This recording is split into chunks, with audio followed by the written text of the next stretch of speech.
This is the only company that can make news for leaked case colors.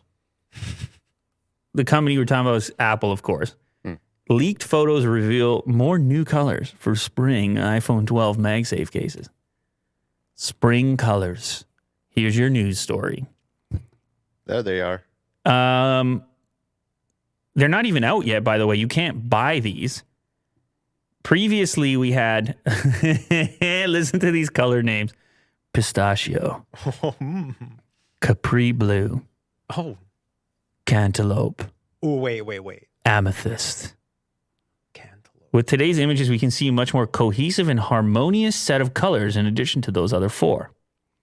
What are the other two? Ketchup and mustard? They don't know the names of these, I guess. They're saying darker yellow, burnt orange, and a light bluish purple that looks like periwinkle. Periwinkle.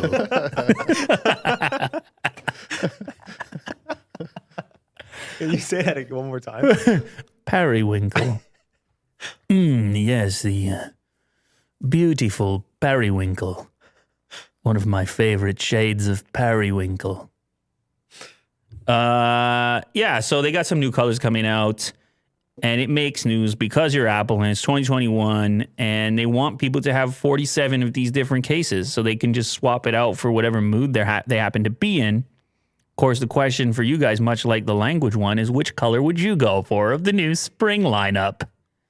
That blue one is popping off the screen at me. Okay, he took blue. Yeah, I'll go for ketchup. I like how you call that, not mustard, but ketchup. I got a question for you. Can you give them the names you would give them if they were later cases? Well, that one on the left is definitely, they're not calling it mustard, I don't think, but that is a very mustard yellow. So that makes sense. Damn, you're right about the ketchup thing too, although there's something about calling these condiments which doesn't feel right. Yeah. They're all periwinkle as far as I'm concerned. That's got to be the next later case.